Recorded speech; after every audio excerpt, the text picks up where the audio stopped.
এই দেখ, পাতা পুরা ছিদ্র, মরিচের মাথায় কালা দাগ, পোকাই খায়া শেষ কইরা দিছে। আমি এমন গরিব হইয়া গেছি যে পোকাও এখন আমার খেতে রাজত্ব করে।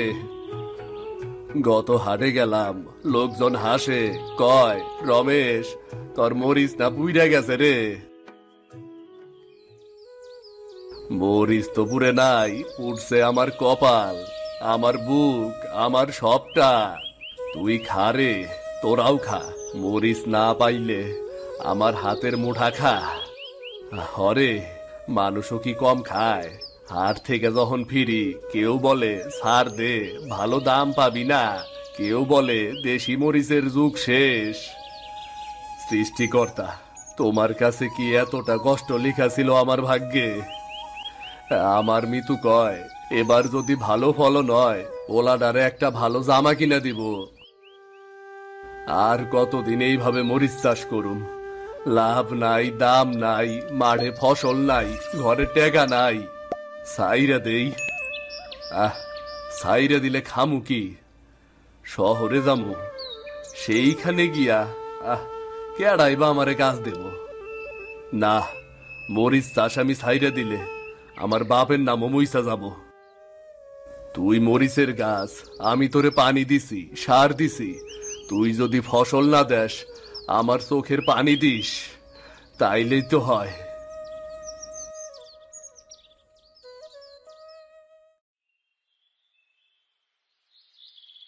ওই রে রমেশ, দাঁড়া ভাই, এমন তাড়াতাড়ি কোথায় যাস? কোথাও যাই না রে ভাই, কই আর যামু, কই লাভ আছে? পা চলে, মন যায় না রে। কিরে, আবার কি পোকা পাই লিখাতে নাকি? পোকার মানুষ দুইটাই পাই, পোকায় ফসল খায় আর মানুষে হাসে। ঠিকই কইছত, কাল হাটে গেছিলাম, শুনি মরিচের দাম কেজিতে 30 টাকা। তোর মরিচ কি বিক্রি করলি নাকি? বিক্রি করমু কেমন কইরা? আমার খেতে মরিচের চাইয়া পোকাই বেশি। ওই হাটের ব্যবসায়ীরা মানুষ না রে, কসাই, কৃষকের রক্ত চুইসা খায়। একদিন দেখবি সবাই কইব মরিচ না যেন কৃষক বিক্রি হয়। বন্ধু, মনটা স্যাদ কইরা উঠে রে। মিতু কয় এইবার ফলন ভালা হইলে অভিরে নতুন জামা কিনে দেব। আমি কি উত্তর দিমু রে, কি উত্তর দিমু রে? বৌদি ভালা রে, হাটে গিয়া বড় পাইকার গো লগে কথা কইমু, চল চল। আগে বাড়ির যাই, পরে বাজারে যামু। তোর চোখ লাল কেন রে, কানছত নাকি রে? কাললে কি মরিচ বড় হয়? চোখে দুলা গেছে, তাই পানি পড়ে। তুই ভাঙ্গা পড়িস না রে, তরে আমি কতবার কইছি জাত পাল্টা। এই পুরান দেশি বীজে লাভ নাই। শহরের কৃষি অফিসে শুনছি হাইব্রিড মরিচে ফলন ডাবল হয়। হাইব্রিড?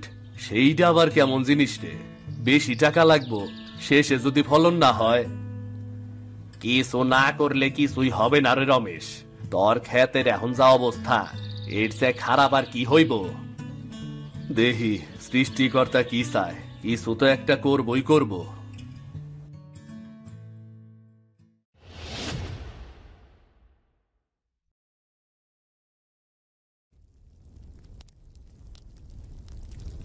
মা, মা, ডিম ভাজো? ভাজতেছি। আগে হাত মুখ ধুই আয়, তারপর খেতে বসবি। আগে বলো কয়টা ডিম ভাজছো? একটাই ভাজছি, তুই তো অল্প করেই খাস।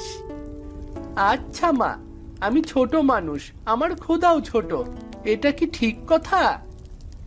ঠিক আছে, তবে একটু বেশি ভাত খাস, বেশি ডিম খাস। মা, একটা কথা বলি, তুমি রান্না করলে গন্ধেই পেট ভরে যায়, কিন্তু রুচি আসে আরেকটা খাওয়ার। তোর বাবার কাছ থেকে এসব কথা শিখেছিস নাকি? না মা, বাবা তো কম কথা বলে। তুমি জানো, আমার বাবার মন খারাপ থাকলে বাবা চুপ থাকে। হ্যাঁ রে, মাঠের অবস্থা ভালো না, তাই মন খারাপ। তোর বাবার সাথে বেশি দুষ্টুমি করবি না কিন্তু। আমি বাবার কাছে গিয়ে বলবো, বাবা তুমি চিন্তা করো না, আমি বড় হয়ে ট্রাক ভর্তি মরিচ বিক্রি করব। আমার ছেলেটার মুখ থেকেই আসার কথা বের হয়। সৃষ্টিকর্তা তোকে ভালো রাখুক বাবা। মা মা, এই শব্দটা শুনলেই বুঝি মায়ের ডিম ভাজি রেডি। ঠিক বলেছিস। এবার প্লেট নিয়ে আয়, গরম গরম, ঠান্ডা হলে আর স্বাদ পাবি না।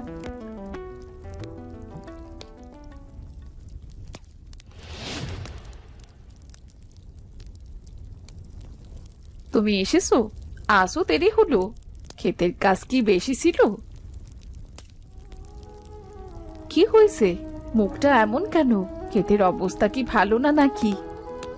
মরিচ গাছগুলা পোকায় পোড়া শেষ কইরে দিতাছে। 2 সারিতে পাতাও নাই, মরিচও ফুটতে পারতাছে না, যেন আগেই শুকাইয়া যাইতাছে সব। আবার পোকা? আগের বার যে ওষুধ এনেছিলে সেইটা কাজ করেনি? 150 টাকা কেজি দামে ওষুধ আনছিলাম, সেইটাও কাজে দিল না। পুকুর ঘাটের করিমও একই কথা কইল, বাজারে মরিচের দাম পইরা গেছে, কষ্ট কইরা চাষ করলে যদি দামই না পায় তয় চলবো কেমন কইরা? ঘরে তো চালও কম আছে, কাল সকালে কিছু আনতে হবে। বাবা, তুমি বাজারে যাবা? আমি তোমার সাথে যাব, আমি ঝুড়ি ধরবো। তুই বাজারে যাইবি? অনেক পথে হাইটে যাইতে পারবি তো? পারবো, আমি তো বড় হয়ে গেছি বাবা। বাজারে নিতে পারে, কিন্তু কোনো দুষ্টুমি করা যাবে না। ঠিক আছে মা।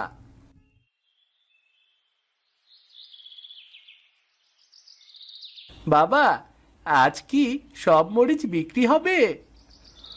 ওপরওয়ালা ভরসা রে, বিক্রি হইলে ভালো, না হইলে আর কি করমু ক বাবা।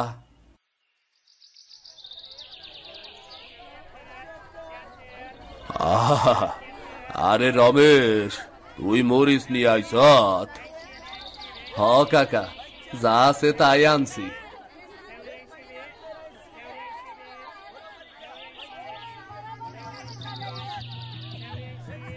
ভাই, এই মরিচে দাগ কেন? এইগুলা পুরান নাকি? হ্যাঁ, কেজি 20 টাকার বেশি কিন্তু দেবো না।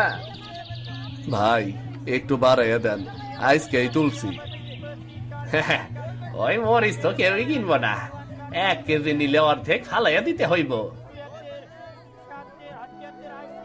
বাবা, এরা এভাবে কথা বলছে কেন? বাজার ভালো না হইলে এমনি কথা কয় রে বাবা, এমনি কথা কয়। এত কষ্ট কইরা চাষ করলাম, অথচ আজ কেউ দামই দিবার চায় না। রমেশ, বাজার খারাপ, আমারটা একটু ভালো বইলা 2-5 জন নিতাছে, তোরটা ওকাই খাইছে, কেডাই নিব ক? আর বিক্রি করবে না বাবা? কর্মুরে, যতটাই পাই তবু তো বিক্রি করতেই হইব নাকি?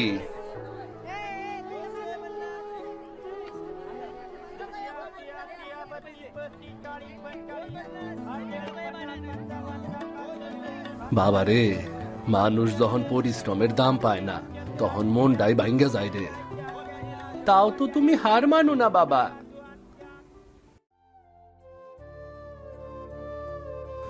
আজকে অনেক খারাপ লাগতাছে, দামও তেমন নাই, আর কত খরচা, এমনে চলতে থাকলে লাভের মুখ আর দেহুম না। বাবা, কি এমন মুখ করছো? আজ মরিচ বিক্রি করেছি তাই না? বিক্রি হইছে কিছুটা রে, কিন্তু দাম কম, মন খারাপ।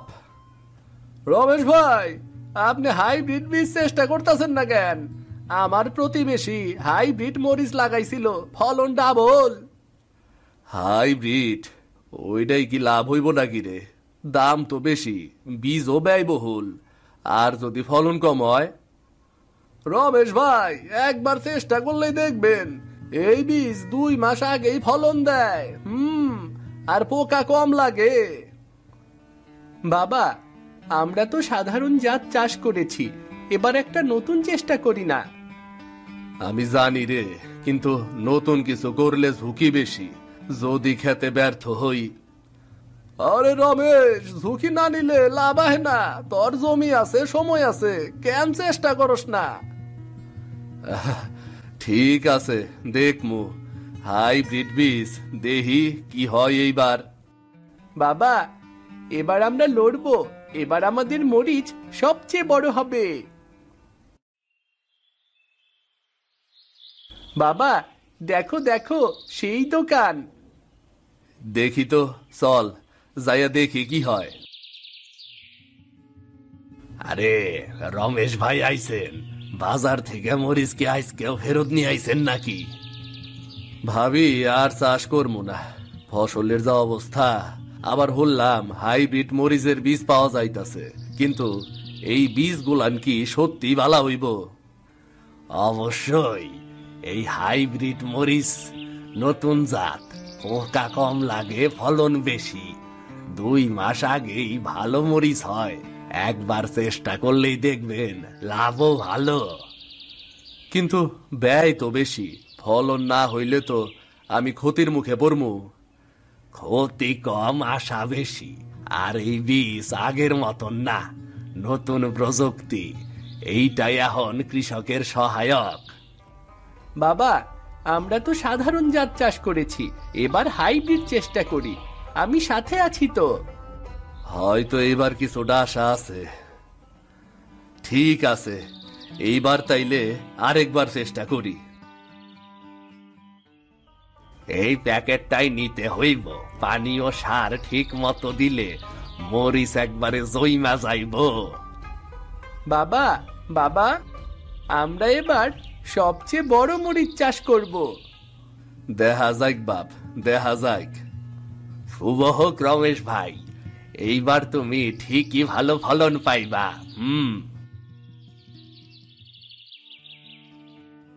বাবা দেহিস, আমাগর মরিচ এইবার সবার মরিচের থেকে বড় হইব। এইবার দেহি ওপরওয়ালা কেমন কইরা দেয়।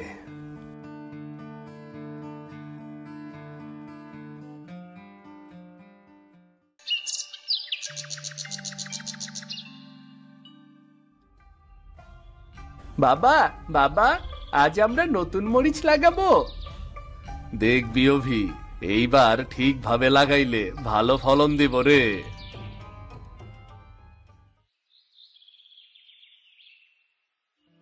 বাবা, আমি পানি আনবো। হ অভি, বীজ ঠিক মতো না ফেললে পরে ফলন ভালো হইব না রে। বাবা, দেখো, আমি পানি এনেছি। খুব ভালা, এইবার বীজগুলান ভালো হব নিশ্চয়ই। পানি ঠিক মতো দিলে কয়েক সপ্তাহেই চারা গজাইব। আরে রমেশ, নতুন বীজ বললা নাকি? এইবার অবশ্যই ভালো ফলন হইব, দেখো। হ, এইবার নতুন আশা নিয়ে শুরু করছি, দেখমু ওপরালা কেমন কইরা দেয়। বাবা, মরিচ চাষের রাজা আমরা। এবার বাজারে সবার আগে বিক্রি করব। এই বীজ খালি জমিতে না, আমাগোর আশা আর পরিশ্রমেও লাগানো হইছে। এইবার ফসল দেখার পালা।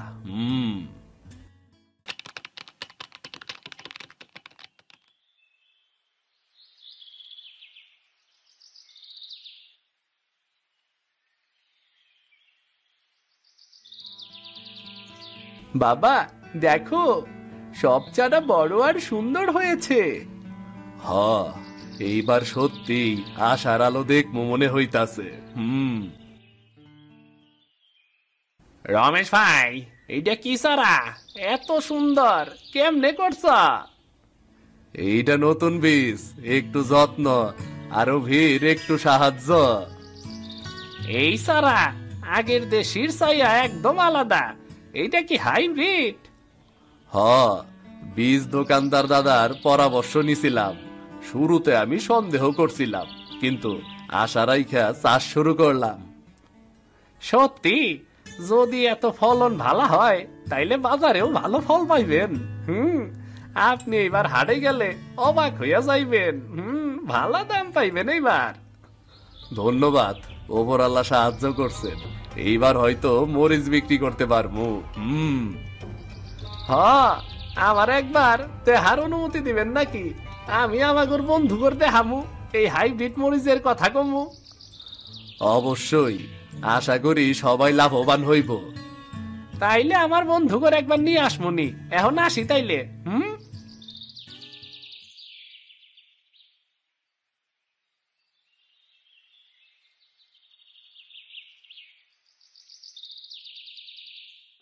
তোমাদের এতক্ষণে আসার সময় হলো? এতক্ষণ মাঠে কি কাজ করছিলে শুনি? গিন্নি, আজ মাঠে সব চারা রোপণ করে আইলাম। আমিও লাগিয়েছি মা, আমি অনেকগুলো চারা রোপণ করেছি। এইবার আমাগর কিছু খাইতে দাও। হাত মুখ ধুয়ে বসো, আমি ভাত দিচ্ছি।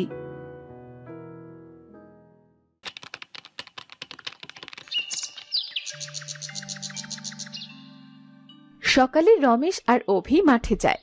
ক্ষেতের পাশে যেতেই অবাক হয়ে যায় তারা। বাবা, এটা আমি কি দেখছি? এত সুন্দর মরিচ ধরেছে। আমিও তো তাই দেখতাছি রে বাবা, কত মরিচ ধরছে। আজ তাইলে বাজারে নিয়ে যাই মুরে বাবা। অভি ও রমেশ সকালে ভোরের আলোয় মাঠে মরিচ তুলছে।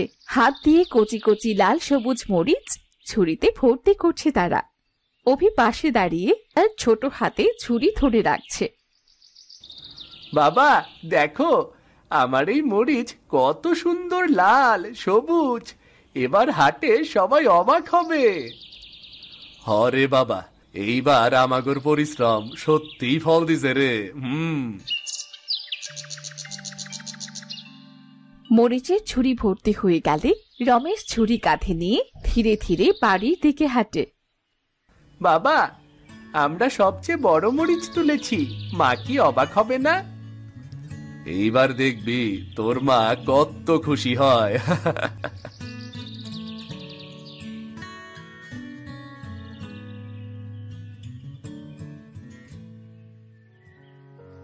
রমেশ, এ কি মরিচের ঝুড়ি? এতগুলো মরিচ, এতগুলো মরিচ কেন তুলেছ ক্ষেত থেকে? আমি তো আর একা না, এই যে আমার ছোট্ট সহকারী আছিল, চাষ আর যত্ন ভালোভাবে করছি, তাই ফলনও দারুণ হইছে। বাহ, এই মরিচ, এইটা তো বাজারে সবচেয়ে বিক্রি হবে আর দামও ভালো হবে। মা, আমি বাবার সাথে সব সাহায্য করেছি মা।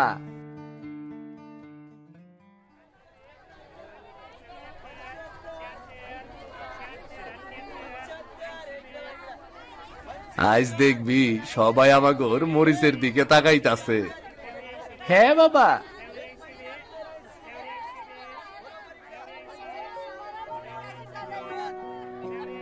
এ কি সুন্দর মরিচ, এত লাল সবুজ, ঝলমল করতাছে। কত দাম?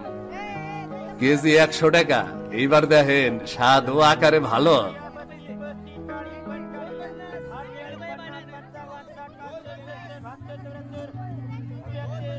বাহ, এত সুন্দর মরিচ, বাজারে এমন মরিচ তো আগে দেখি নাই। রমেশ ভাই, আপনার মরিচটা আজ বাজারে সেরা মরিচ, সবাই তো অবাক। ভাই, কোত্থেকে আইলো এত সুন্দর মরিচ? হাইব্রিড বীজ, যত্ন আর ছোট্ট সহকারী অভি। এইবার দেখছি ওপরওয়ালা সাহায্য করছে। ধন্যবাদ ভাই, এমন মরিচ বাজারে সব সময় থাকুক। এইবার সত্যি আমাকে মরিচ সবার ভালো লাগছে। বাবা, আমরা জয় করেছি বাবা। অভি, পরিশ্রম, ধৈর্য আর নতুন চেষ্টা সব মিলাইয়াই এই সাফল্য রে বাবা।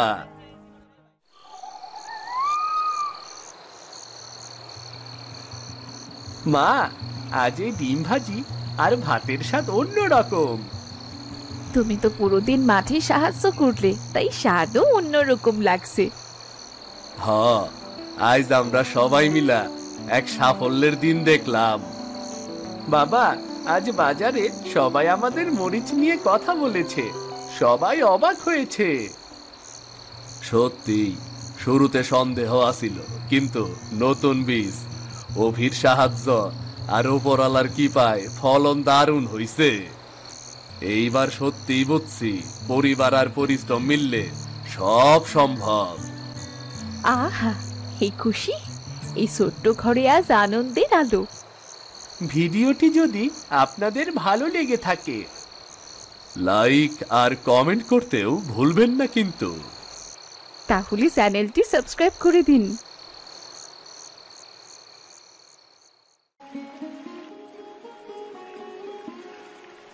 দাদি, ও দাদি, আমাদের বাড়ি খাল পাড়ে কেন? আর আমাদের বাড়িটা এত ছোট কেন? দেখো দাদি, সবার বাড়ি কত বড় আর কি সুন্দর দেখতে, কিন্তু আমাদের বাড়ি কেমন বিশ্রী আর ভাঙাচোরা। আমাদের পরিবারে তো শুধু তুই আর আমি। টাকা পয়সা কামানোর মতো তো কেউ নেই, আর আশপাশের মতো বাড়ি বানাতে গেলে তো অনেক টাকার প্রয়োজন।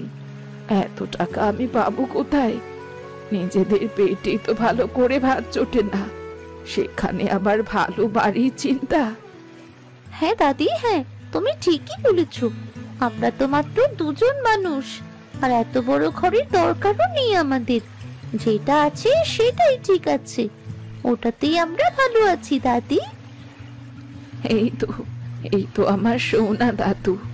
রিমা, তুই অনেক ছোট, কিন্তু পরিস্থিতি সব বুঝিস রে, আর এই জন্যেই আমার বেশি কষ্ট হয় না। দাদি, আজ আর রান্না করবে না? আমার তো খুব খিদে পেয়েছে।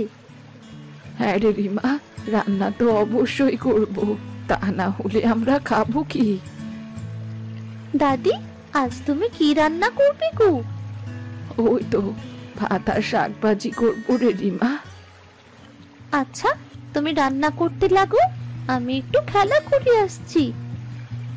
আচ্ছা ঠিক আছে, যা, তবে তাড়াতাড়ি চলে আসিস কিন্তু। আচ্ছা ঠিক আছে।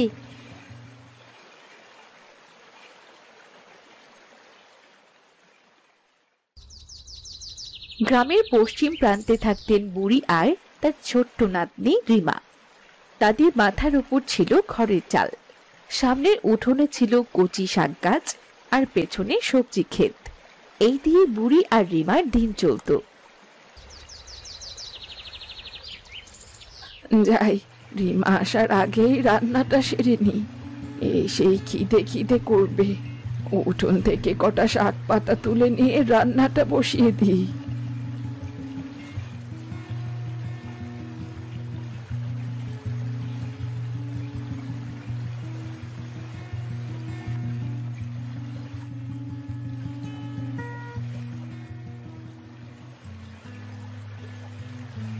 বুড়িমা, ও বুড়িমা, কি করছো কে ওখানে? এই তো রান্নার জন্যে কটা শাক পাতা তুলছি। তুই কে রে? কে কথা বলছিস? কাছে এসে বল, দূরের জিনিস ভালো করে কিছু দেখি না রে বাছা।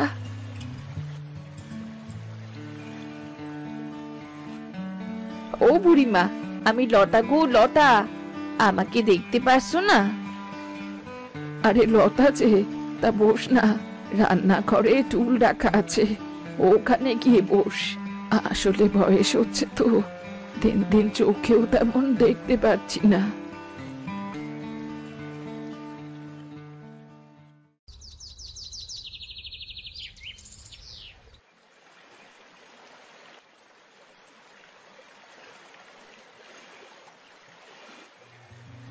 বুড়িমা, তুমি এই ছোট্ট রান্নাঘরে কি রান্না করছো গো?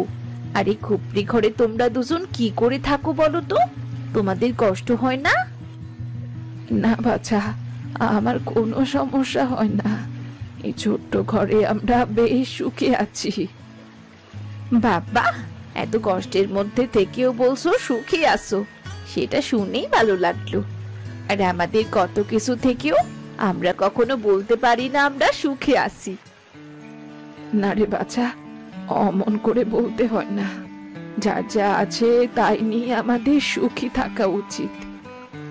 হ্যাঁ, সেটা ঠিক বলেছো। তা তুমি কি রোজ রোজ এই শাক পাতাই রান্না করবে নাকি? হ্যাঁ রে লতা, উঠোনে আর ঘরের পেছনে 2-3টে তরকারি আছে, ওখান থেকে একদিন এক একটা শাক রান্না করি।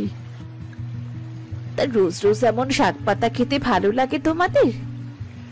আমরা গরিব মানুষ, আমাদের কপালে যা জোটে আমরা তা খুশি মনেই মেনে নিই। তুমি না হয় বড় মানুষ, তাই যা পাও তাই খাও, কিন্তু রিমা সে তো ছোট মানুষ, রোজ রোজ ওই একই খাবার খেতে চায় সে।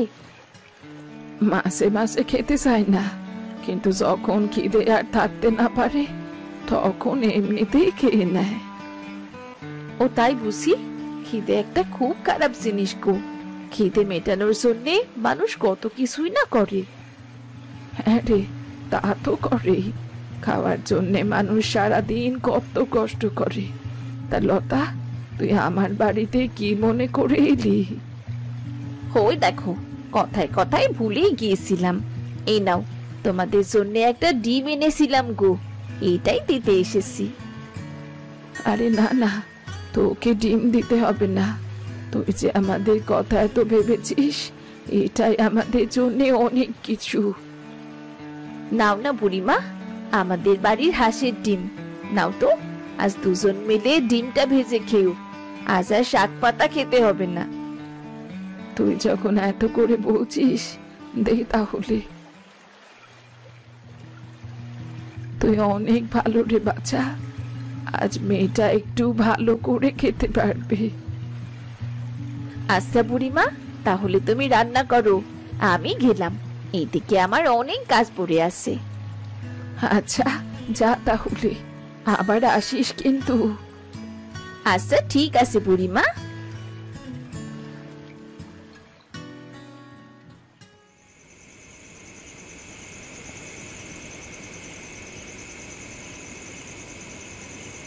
কিরে রিমা, বেশ তো রাত হলো, আয় দেখি খাবার খেয়ে নে। না দাদি, আজ আমার খেতে ইচ্ছে করছে না। কেন খাবি না? অল্প একটু খেয়ে নে সোনা। না না দাদি, রোজ রোজ ওই শাক দিয়ে আমার আর খেতে ইচ্ছে করে না। আজ তো আমি শাক রান্না করিনি রে। শাক রান্না করনি মানে? তাহলে তুমি আজ কি রান্না করেছো দাদি? আজ আমি ডিম ভাজি করেছি রে। ডিম ভাজি? ইয়ে, কি মজা! আজ আমি ডিম ভাজি দিয়ে ভাত খাবো। আজ অনেকদিন পর শাক ভাত দিয়ে অন্য কিছু দিয়ে ভাত খেতে পারছি, খুব মজা লাগছে দাদি। নে, আর মজা করতে হবে না, আয় রিমা আয়, তাড়াতাড়ি খেয়ে নে সোনা। হ্যাঁ দাদি, চলো চলো, আমরা দুজন আজ ডিম ভাজি দিয়ে ভাত খাবো।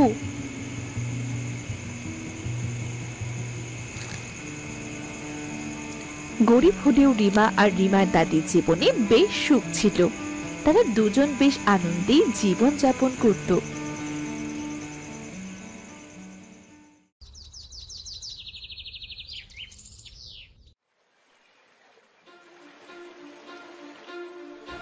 এই যে এই যে এই যে এই যে জমিতে কারা, বাইরে এসো। কি হলো, বাইরে এসো বলছি, ভেতরে কেউ আছো নাকি?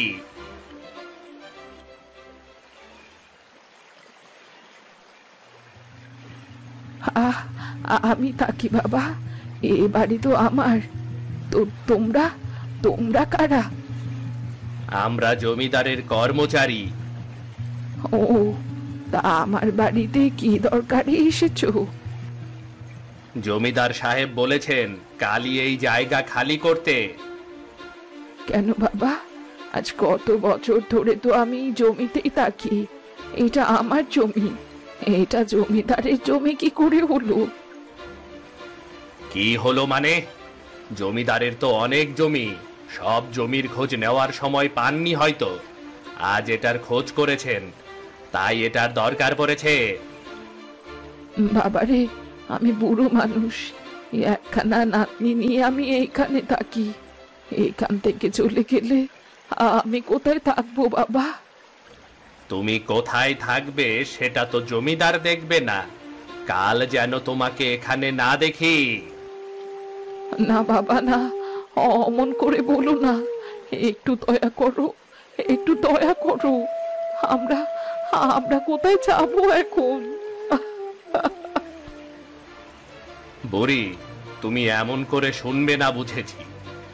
এই, সবাই ঘরের মধ্যে যা, যা, ঘরে যা আছে সব বের করে বাইরে ফেলে দে। আর ঘরটা ভেঙে ফেল। জমিটা আজই আজই দরকার।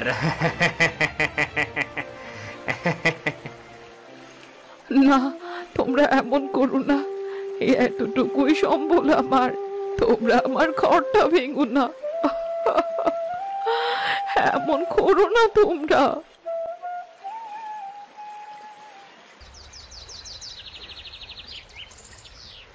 কি শোনে কার কথা?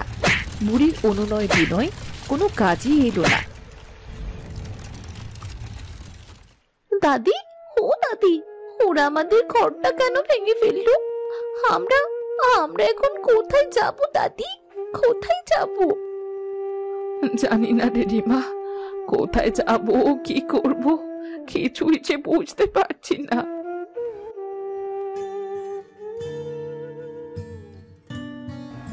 আরে বুড়িমা, তোমরা হাড়ি পাতিল আর কাপড় চোপড় নিয়ে এমন করে ঘুরে বেড়াচ্ছ কেন?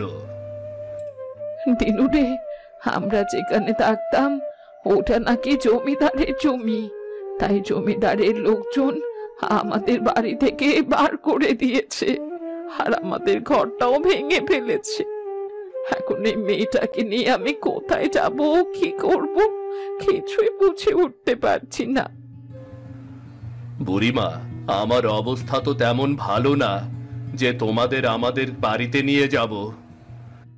না রে বাবা না, তুই যে আমাদের জন্য এইটুকুই ভেবেছিস সেটাই আমার জন্য বেশি, কিন্তু এখন আমি কি করব সেটাই তো বুঝতে পারছি না। বুড়িমা, আমাদের গ্রামে যে খালটা আছে ওই খাল পাড়ের পাশে বেশ খানিক জায়গা পড়ে আছে। আপাতত তোমরা চাইলে ওখানে ছাবড়া ছুবড়ি দিয়ে থাকতে পারলে থাকো, কেমন? বাবারে, বড্ড বাঁচা বাঁচালি, না হলে নাতনিটাকে নিয়ে কোথায় ঘুরে বেড়ানো লাগতো কে জানে। বুড়িমা, তাহলে তোমরা খাল পাড়ের দিকেই যাও, আমি গেলাম তাহলে, কেমন? আমি গেলাম।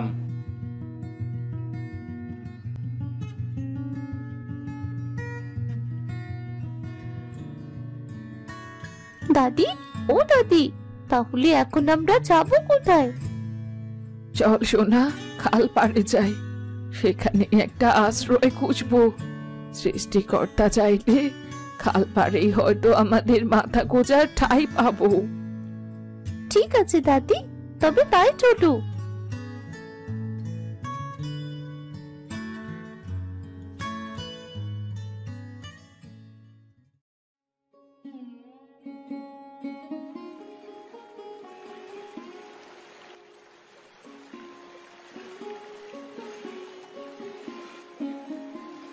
রিমারে, খাল পাড়ে বেশ খানিক জায়গা আছে, এখানে আমরা একটা ছোট্ট কুড়ে ঘর বানাতে পারলে আমাদের দুজনে টাকা হয়ে যাবে। হ্যাঁ দাদি, তুমি ঠিকই বলেছ, এখানে বেশ খানিক জায়গা আছে। চলো দাদি, এই হাঁড়ি পাতিলগুলো এখানে রেখে কি করে ঘর বানানো যায় সেই চেষ্টা করি। চল রিমা, চল, আমরা বাঁশ পাতা এগুলো খোঁজা শুরু করি। ঠিক আছে দাদি, চলো।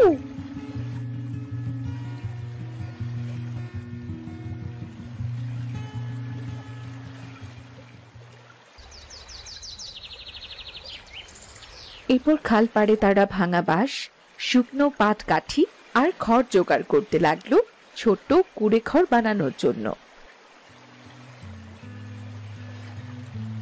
আমি কিছু পাটকাঠি আর বেশ কিছু শুকনো ডালের বড় বড় পাতা পেয়েছি গো। রিমারে, আমিও বেশ কটা বাঁশ আর কিছু পাট কাঠি পেয়েছি। ভালোই হলো দাদি, এগুলো দিয়ে বেশ ভালোভাবে একখানা ঘর বানানো যাবে। চল রিমা, ঘরটা বানানো শুরু করি, নইলে যে আবার রাত হয়ে যাবে। কিন্তু আমাদের ঘর বানানো হবে না, তখন আমাদের খোলা আকাশের নিচেই রাত কাটাতে হবে। হ্যাঁ চলো দাদি, তাড়াতাড়ি কাজটা শুরু করি। এরপর বুড়ি আর রিমা ঘর বানাতে শুরু করলো। উপরে তাল পাতার ছাউনি আর দেওয়াল হলো পাট কাঠির বেড়া। সেদিন রাতে বেশ বৃষ্টি হলো, তাদের ঘরে জল চুইয়ে চুইয়ে পড়তে লাগলো। রাতে ঠান্ডা হাওয়া পাটকাঠির বেড়া দিয়ে ঘরে ঢুকে যেতে ঠান্ডায় কাঁপতে শুরু করলো তারা, কিন্তু ওটাই ছিল তাদের একমাত্র আশ্রয়স্থল। দাদি, আমরা এখন কি খাবো? আমাদের এই ঘরে তো কোনো খাবার নেই। কাল থেকে আমরা কিচ্ছু খাইনি। আর আমার যে খুব খিদেও লেগেছে। খিদে যে পেট চোচো করছে দাদি। এখন আমি খাবার কোথায় পাবো? ঘরে যা চাল ছিল, জমিদারের লোকেরা তো ওসবও ফেলে দিয়েছিল।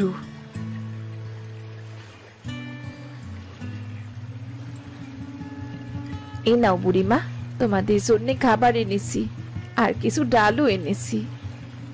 লতা চাচি, তুমি এখানে? মনটা খুব খারাপ লাগছিল রে। জানতাম তোদের ঘরে কোনো খাবার নেই, তাই সকালের কাজ কোনো রকম শেষ করে ছুট লাগালাম তোদের কাছে। তুমি খুব ভালো গো চাচি, খুব জোরে খিদে পেয়েছিল। তুমি খাবারগুলো না আনলে যে কি হতো না।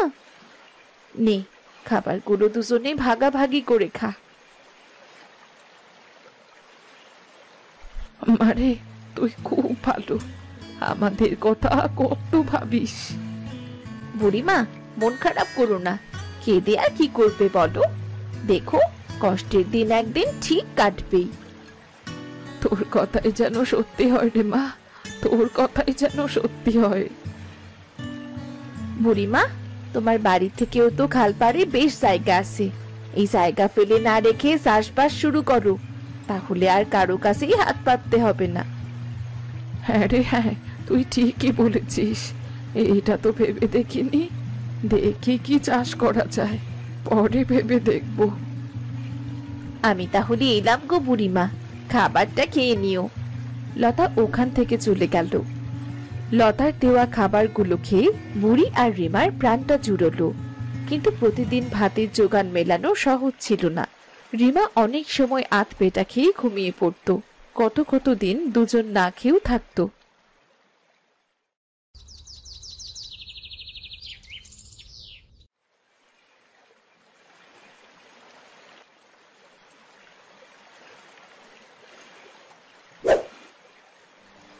দাদি, ও দাদি, তুমি কোথায় গো? এইদিকে এসো।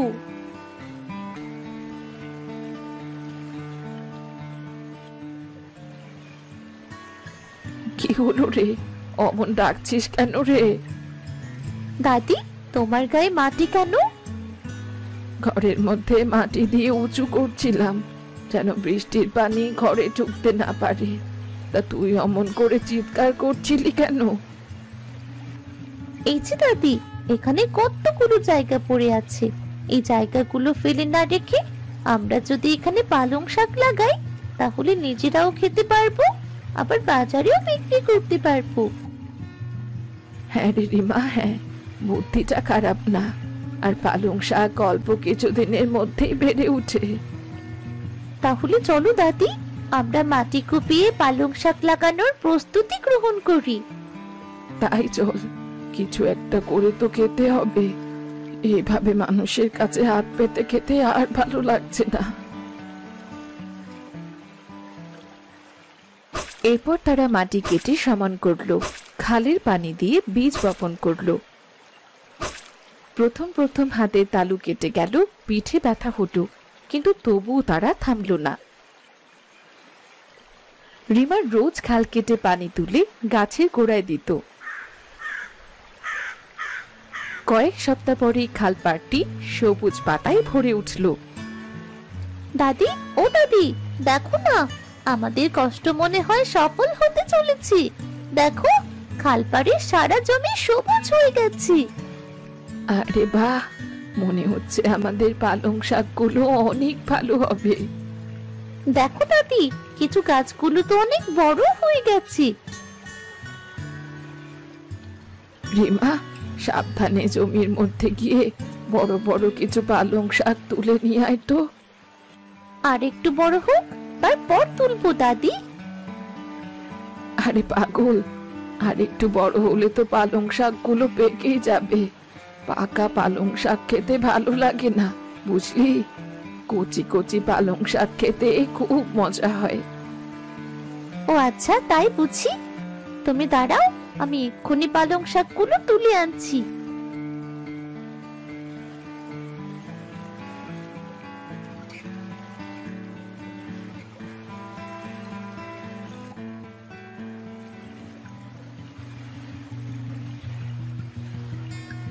বাহ, শাকগুলো তো বেশ সুন্দর হয়েছে। চল রিমা, এইগুলো এবার তাড়াতাড়ি আটি বেঁধে নেই। আটি বেঁধে বাজারে বিক্রি করতে নিয়ে যাবে দাদি? হ্যাঁ রে, এতগুলো পালং শাক কি আর খেতে পারবো? এখন তো মনে কর হাটে পালং শাক ওঠেনি, আমাদেরটাই প্রথম। মানুষের নজরে আসবে আর বিক্রিও তাড়াতাড়ি হয়ে যাবে।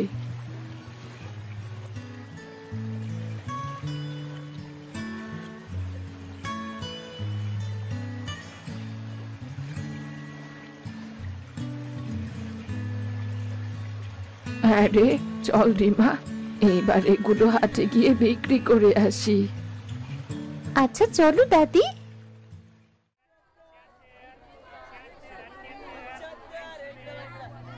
নিয়ে যান, নিয়ে যান, খালপাড়ির তাজা তাজা কচি কচি পালং শাক নিয়ে যান, খেতে খুবই মজা পাবেন।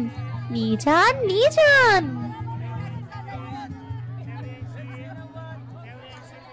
বুড়িমা, তোমরা এ সময় পালন শাক কোথায় পেলে? দিনু বাবা, তুই? ও তো খাল পাড়ে লাগিয়েছিলাম রে বাবা। বাহ, পালন শাকগুলো তো খুব সুন্দর দেখতে,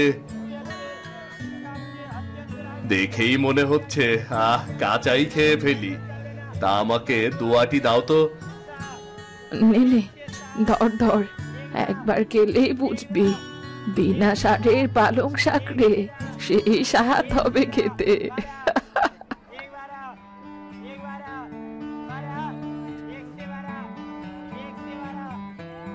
দেখতে দেখতে বুড়ির সব পালং শাক বিক্রি হয়ে গেল। দাম খুব বেশি না পেলেও যে টাকা পেল তাতে তার মুখে হাসি ফুটল। শাক বিক্রি করে চাল, লবণ, তেল, ঝাল আর একটু ডাল কিনে ঘরে ফিরল তারা।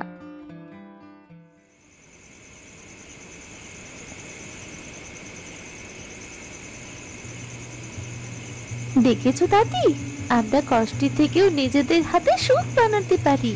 আর নিজের হাতে চাষ করা সবজি বাজারে বিক্রি করে সেই টাকার কেনা খাবার খেয়ে প্রাণে খুব তৃপ্তি লাগছে। হ্যাঁ রে রিমা, ঠিকই বলেছিস।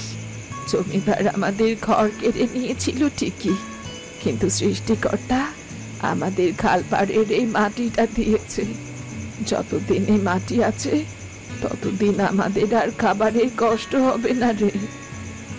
হ্যাঁ দাদি, কষ্ট আর কঠোর পরিশ্রম দিয়ে আমরা আমাদের ভাগ্যকে পরিবর্তন করব। হ্যাঁ রে দিদি ভাই, অন্যায়ের কাছে মাথা নোয়ালে বাঁচা যায় না, কিন্তু পরিশ্রম আর ধৈর্য থাকলে কষ্টের মাঝেও নতুন জীবন গড়ে ওঠে। হ্যাঁ দাদি, হ্যাঁ, তুমি ঠিকই বলেছ। দেখো না, আমরা পরিশ্রম করলে এই কষ্ট একদিন ঠিক থাকবে না। আমার সোনা দিদি ভাই, তুই ছোট মানুষ, কিন্তু তোর বুদ্ধিটা বেশ কাজের সোনা।